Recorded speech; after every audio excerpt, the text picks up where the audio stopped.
could highly be schizophrenic, could be maybe have post-traumatic stress, but that person needs to seek professional assistance. Calling his family will not help him. Stigmatizing him will not help him. There is a strategic and objective approach to dealing with people like that. When you even go there and start telling him, what do you mean? These images are not there. It's a lie. Nobody is near you. All those things. At the end of the day, you just keep it to himself, and that's worse for his mental well-being. Exactly. So you probably have to help him by letting him seek some form of professional intervention, because that case becomes very severe at the end of the day. And if it's not so severe and not so, maybe it's not so chronic, there's a possibility of him getting better with proper treatments. Highly possible. But one thing about mental illnesses is once you cross the line too far, intervention becomes very difficult. Because most times you might be on proper rehabilitation for the rest of your life. That's why I say you have to be extremely sensitive to what is going on in your mind. This is a perfect example. Just one life experience, one that tipped the cow, just one traumatic life experience. And now, you have started having psychotic symptoms that could be a symptom of different kinds of severe mental illnesses. So that's a good example. Is there any other question? Okay, there are people. Okay. Maybe we should. Okay, in case you want to ask questions, you should type your questions online. If there are people online that want to ask questions about this subject, type your questions online, and I'll answer it as you're typing it. Yes, thank you. If you're online and you want to ask questions, please type your questions so I can respond to them as well. Praise God. Hallelujah. Yes, my question is from a professional point of view, being a nurse. Okay. And my close interaction with Nigerians in the UK. And I work also very closely in mental health because I'm a pediatric nurse, but we do what we call PSD. Is it post-traumatic stress disorder? And after birth, kind of postpartum depression.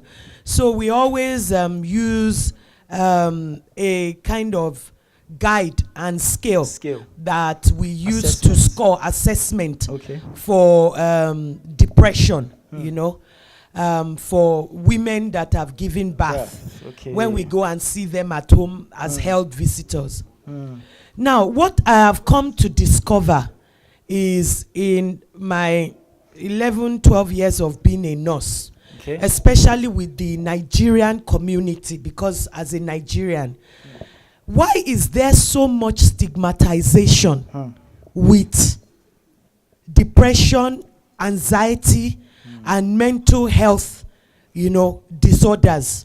Even though we have left Nigeria to come here, Nigerians still find it very difficult to speak out in this community, in London, in UK, anywhere, when 100%. They or their family or their loved ones are going through mental breakdown. They don't say anything until it gets to a point whereby, it's so severe and there's no hiding anymore. And even when those families are then, that particular person who has the breakdown is sectioned and has been put in a mental health home. Some Nigerians will still say prayer is the key. And they would still keep it within themselves and would not even approach other professionals that are Nigerians to come to their aid, to come to their rescue.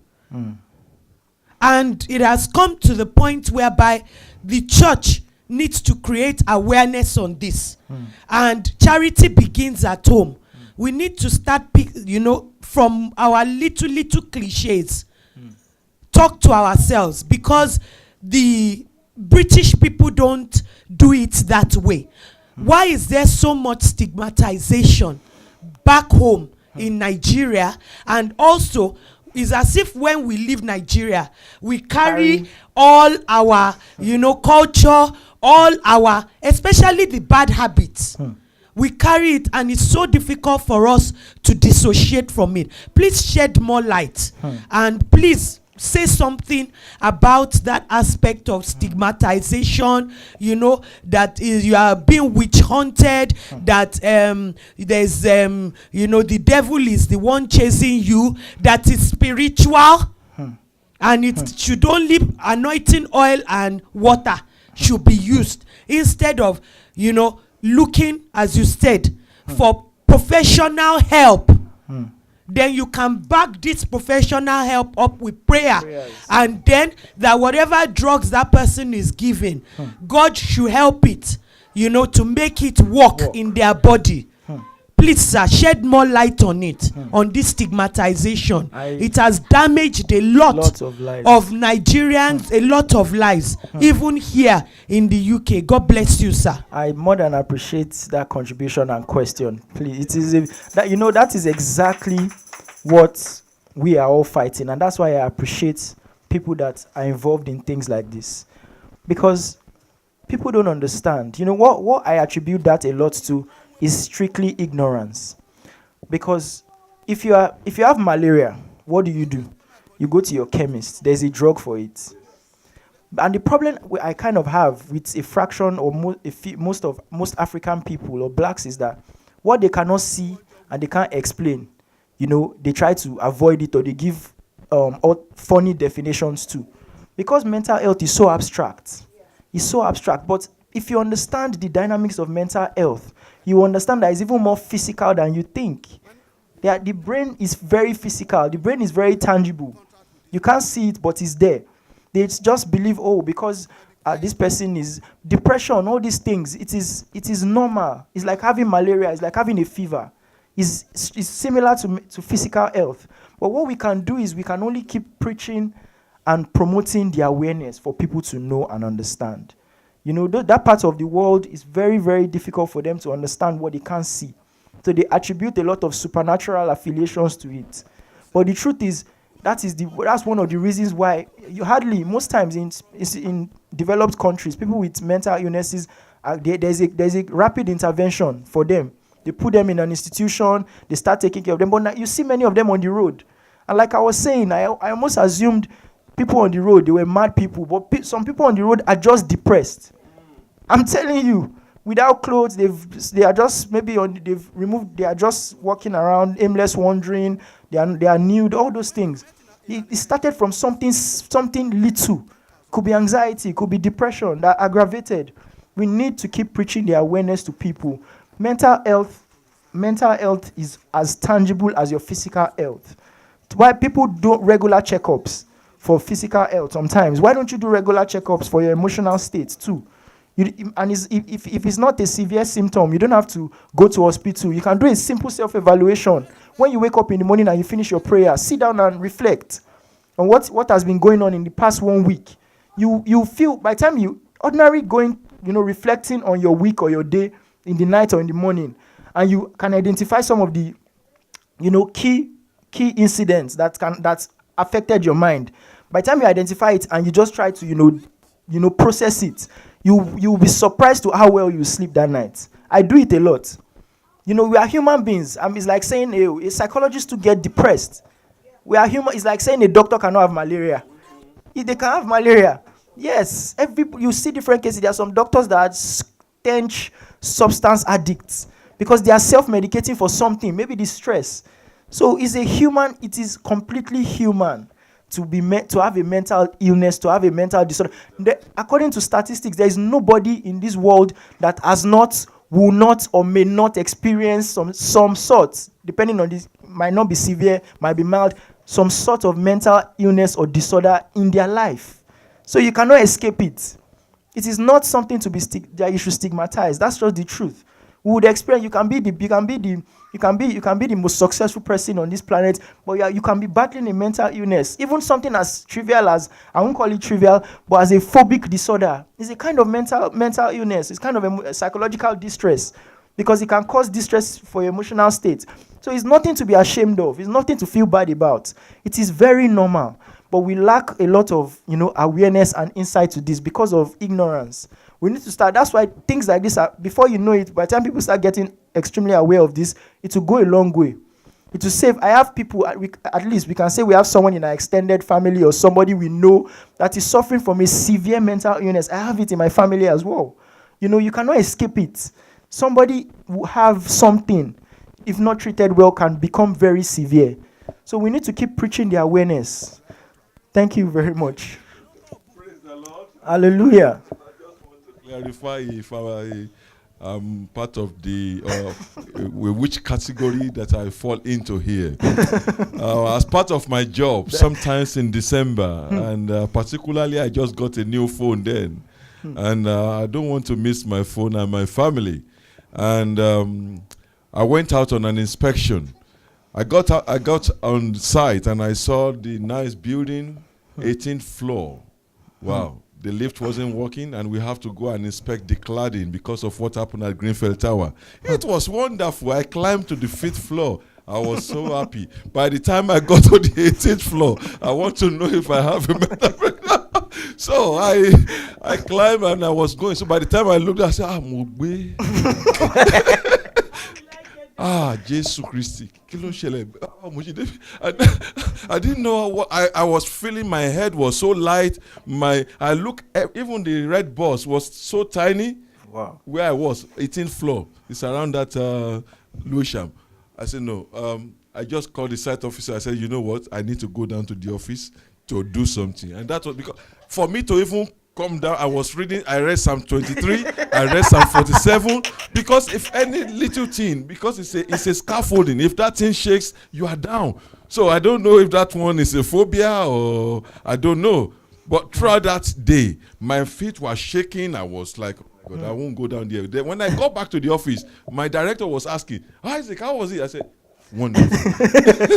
So you might be able to share that. Thank you very much for that contribution. Well, let me just establish something. God put fear in us for a reason. The ability to be afraid is a survival instinct. If you don't have fear, you engage in dangerous behaviors. Fear, as much as people say don't be afraid, it's good to be afraid, because anything that threatens your life, the brain needs to make you know that run, fight or flight instinct, there's danger. So I think it's shallow for me to conclude that you might be suffering from a phobic disorder, except maybe there's a proper assessment, because that that the height can kill. It's like seeing armed robber and you are traumatized. It's normal. That's why I'm trying to explain the concept of mental health. It is normal. You saw something, you felt threat to your life, so it's normal to respond that way. But if maybe after that day you could not eat, you could not maybe you could not climb stairs again, it has become clinically significant distress. You understand? So to a level, there's a normality to that level, because okay, it's normal for you to be scared of some things. It becomes a problem. In fact, in some cases with some people, but that's why we do individual assessments. To you, that same experience as you listed to another person might be a psychological issue. So it's highly subjective to an extent to how you respond to it. It might not exactly be, without proper assessment, we can't conclude, but yes, it's okay to be afraid. That's what I want to establish. It's very okay to be afraid. It's very okay to be afraid. When you, yes, thank you.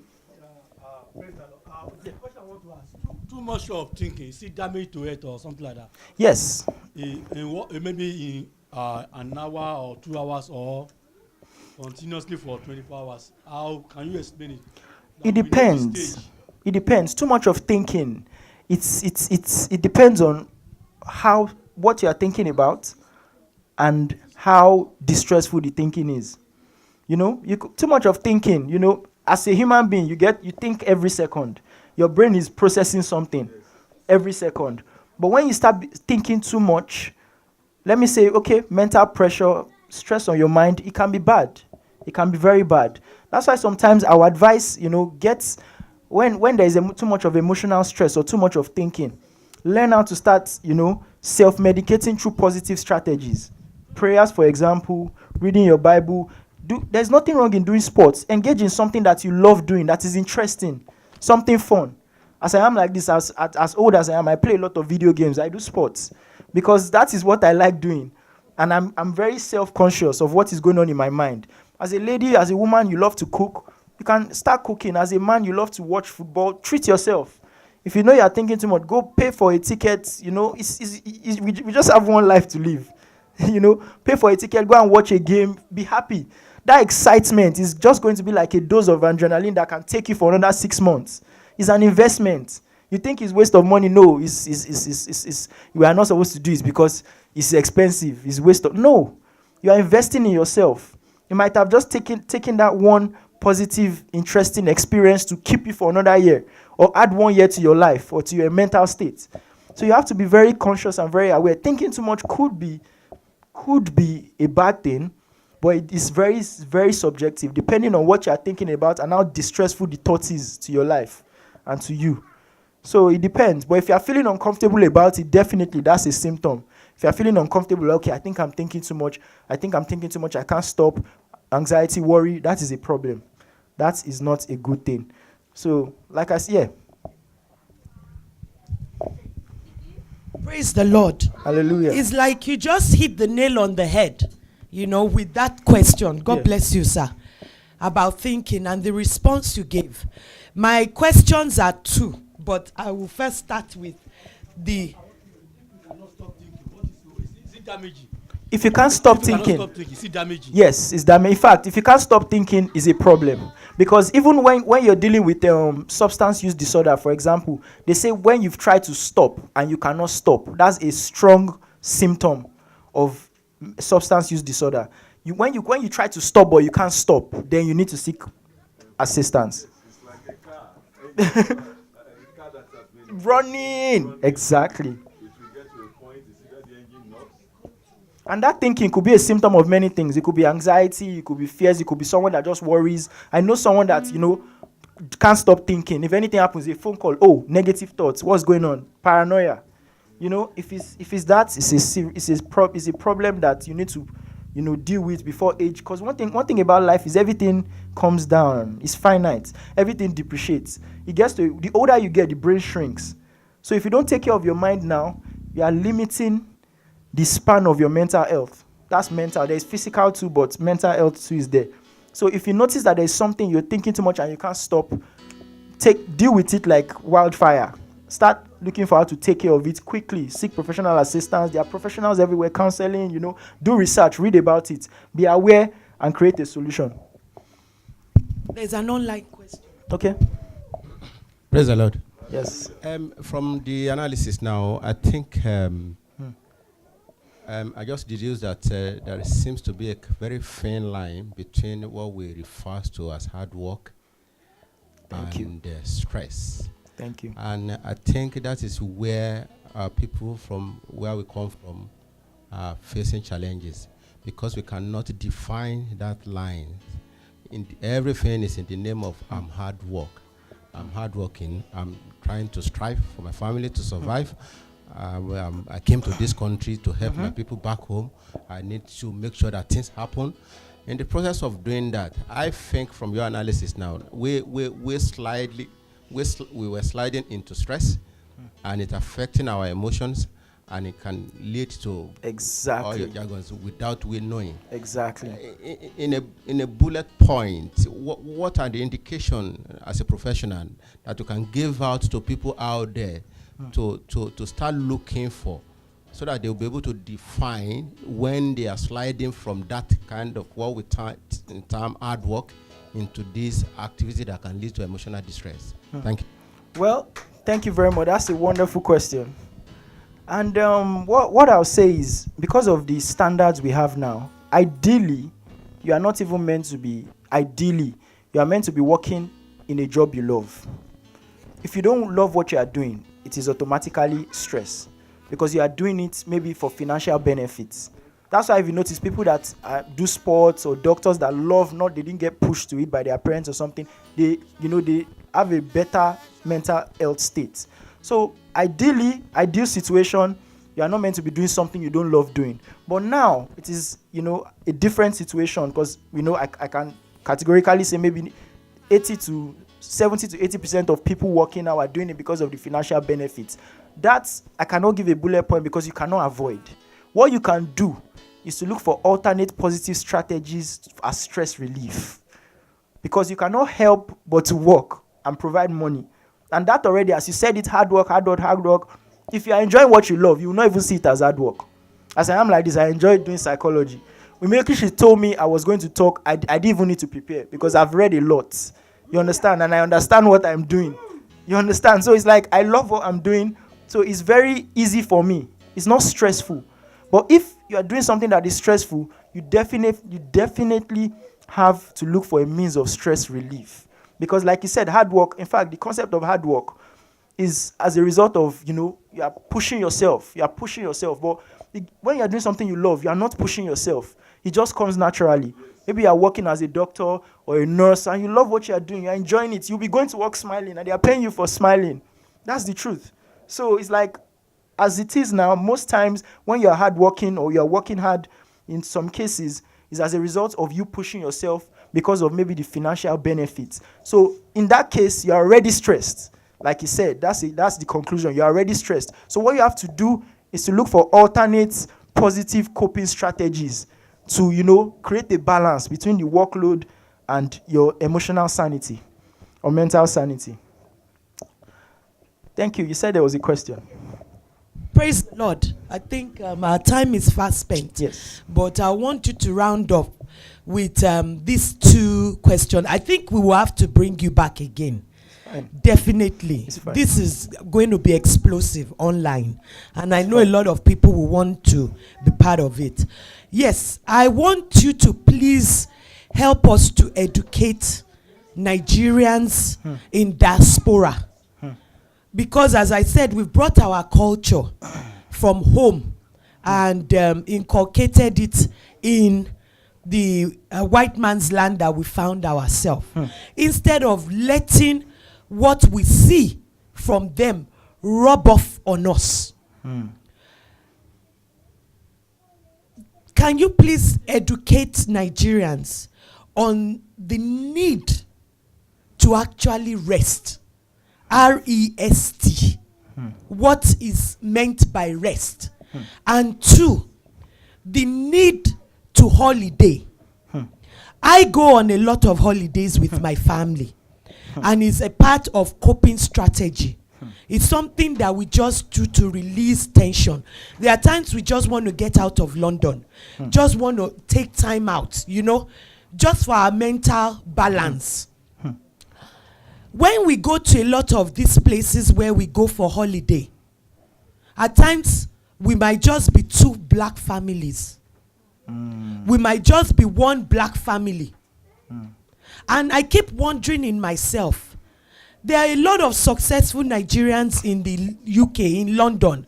How come they don't holiday? How come, it's even though it's a foreign land, how come they don't holiday? How come, they make money, they go and work? What do they spend that money on? The effect that holidaying and just taking time out for recreational activity, the effect it has on me is in fact immense. It really helps my mental health. Even looking forward to the holiday, just to get away from everything. Look at you. You said you enjoy playing video games.